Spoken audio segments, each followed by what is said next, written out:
샬롬, 부활주일 이후 한 주간을 시작하는 월요일 아침입니다. 이 한 주간에도 우리 하나님의 풍성하신 사랑과 부활하신 예수 그리스도의 능력과 은혜 그리고 성령의 충만하심으로 기쁘고 복된 감사가 넘치기를 기도하고 축복합니다. 함께 읽고 묵상할 말씀은 마태복음 28장 1절로부터 4절 말씀입니다. 제가 읽어봅니다. 안식일이 다 지나고 안식 후 첫날이 되려는 새벽에 막달라 마리아와 다른 마리아가 무덤을 보려고 갔더니 큰 지진이 나며 주의 천사가 하늘로부터 내려와 돌을 굴려내고 그 위에 앉았는데 그 형상이 번개 같고 그 옷은 눈같이 희건을 지키던 자들이 그를 무서워하여 떨며 죽은 사람과 같이 되었더라. 아멘. 저는 오늘 이 말씀을 숨겨진 예수 부활의 순간이라는 제목을 가지고 생각해 보고자 합니다. 마태복음 28장 1절부터 4절까지의 말씀은 부활의 첫 새벽에 일어난 장엄한 장면을 우리에게 전해줍니다. 안식일이 지나고 안식 후 첫날이 되려는 새벽, 막달라 마리아와 다른 마리아는 예수님의 무덤을 찾았습니다. 그들의 마음에는 깊은 슬픔과 혼란 그리고 설명할 수 없는 상실감이 가득했습니다. 그들은 예수님을 잃은 슬픔 속에서 마지막으로 예수님을 기억하고자 무덤을 향해 나아간 것입니다. 그러나 그들이 마주한 것은 인간의 상상을 뛰어넘는 하나님의 역사였습니다. 큰 지진이 일어났고 주의 천사가 하늘로부터 내려와 무덤의 돌을 굴려내고 그 위에 앉았습니다. 천사의 형상은 번개 같고 옷은 눈같이 희었으며 무덤을 지키던 자들은 그 광경을 보고 두려워 떨며 죽은 사람처럼 되었습니다. 이 모든 묘사는 부활의 새벽이 얼마나 초월적이고 신비로운 순간이었는지를 보여줍니다. 그러나 이 극적인 장면 속에서도 성경은 한 가지 중요한 사실을 의도적으로 침묵하고 있습니다. 바로 예수님께서 죽음에서 일어나시는 실제 순간입니다. 성경은 그 장면을 기록하지 않았고 어떤 인간도 그 순간을 목격하지 못했습니다. 우리는 이 침묵 속에서 하나님께서 우리에게 무엇을 가르치고자 하시는지를 깊이 생각해야 합니다. 성경은 예수님의 부활을 설명할 때 부활의 과정이 아니라 결과와 의미에 집중합니다. 애굽에서 노예로 살던 이스라엘이 출애굽할 때 홍해가 갈라지는 장면이나 가나안 땅에 들어갈 때 요단강이 마르는 장면처럼 하나님께서 행하신 다른 기적들은 상세히 기록되어 있습니다. 그러나 인류 구원의 정점이라고 할 수 있는 예수님의 부활은 그 순간이 감추어져 있습니다. 이는 단순히 목격자가 없었기 때문이 아니라 그 순간이 인간의 언어와 이해로 담아낼 수 없는 신성한 하나님의 영역이기 때문입니다. 하나님께서는 창조의 순간을 인간에게 보여주지 않으셨듯이 부활의 순간도 인간의 시야에서 감추셨습니다. 그러나 그 결과는 분명하게 드러내셨습니다. 굳게 닫힌 무덤, 인친 무덤의 돌, 로마 군병들의 철저한 경비, 그리고 사흘 후 열려있는 빈 무덤, 이 모든 것은 부활의 신비를 설명하기보다 부활이 이미 이루어졌다는 사실을 증언하고 있는 것입니다. 성경의 침묵은 정보의 결핍이 아니라 오히려 하나님의 지혜입니다. 만약 성경이 부활의 과정을 세밀하게 묘사했다면 사람들은 그 신비를 인간의 이해 속에 가두려 했을 것입니다. 그러나 하나님께서는 부활의 신비를 인간의 이성으로 제한하지 않으시고 그 영광을 온전히 하나님께 돌리도록 하신 것입니다. 성경이 부활의 순간을 기록하지 않는 이유는 단순한 정보 부족이 아니라 신앙의 본질을 가르치기 위한 하나님의 의도적인 선택입니다. 신앙은 모든 것을 이해한 후에 믿는 것이 아니라 하나님께서 드러내신 만큼을 겸손히 받아들이고 드러내지 않으신 부분은 하나님의 주권에 맡기는 것입니다. 성경에서 부활의 순간이 감추어진 것은 우리의 믿음이 인간의 지식이 아니라 하나님의 말씀 위에 세워지도록 하기 위함입니다. 그러나 하나님께서는 부활의 증거를 감추지 않으셨습니다. 빈 무덤, 천사의 선포, 부활하신 주님의 나타내심과 찾아오심, 그리고 제자들의 변화는 부활의 진실성을 확증하는 강력한 증거들입니다. 예수님께서는 부활하신 후 40일 동안 제자들에게 나타나시며 하나님 나라를 말씀하셨습니다. 이러한 사실을 사도행전 1장 3절에서 다음과 같이 증언하고 있습니다.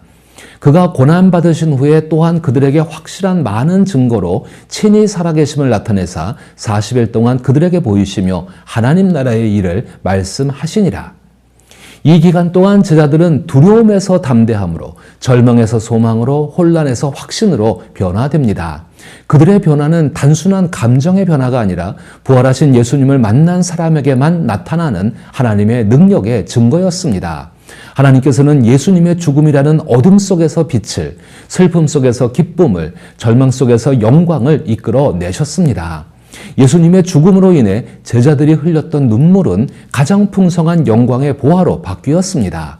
하나님께서는 예수님의 죽음이라는 가장 어두운 순간을 선한 일을 이루는 발판으로 삼으신 것입니다. 이것이 바로 복음의 핵심이며 부활의 능력입니다. 이 능력은 오늘을 살아가는 우리에게도 동일하게 역사합니다. 우리의 삶에도 어둠의 시간이 찾아옵니다. 때로는 이해할 수 없는 고난이 찾아오고, 때로는 하나님께서 침묵하시는 것처럼 느껴질 때도 있습니다.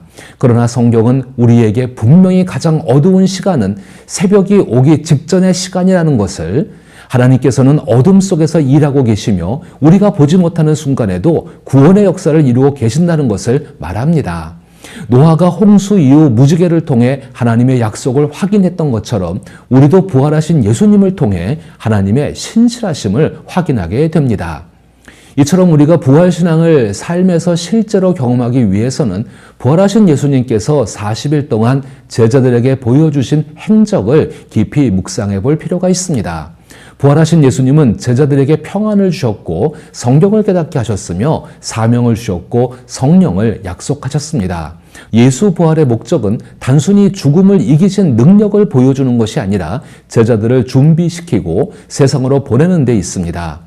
오늘 우리도 그 부르심을 받은 사람들입니다. 부활은 단순한 교리가 아니며 우리의 삶을 변화시키는 능력입니다. 부활의 증인으로 부름받은 최초의 증인들을 생각해 보십시오.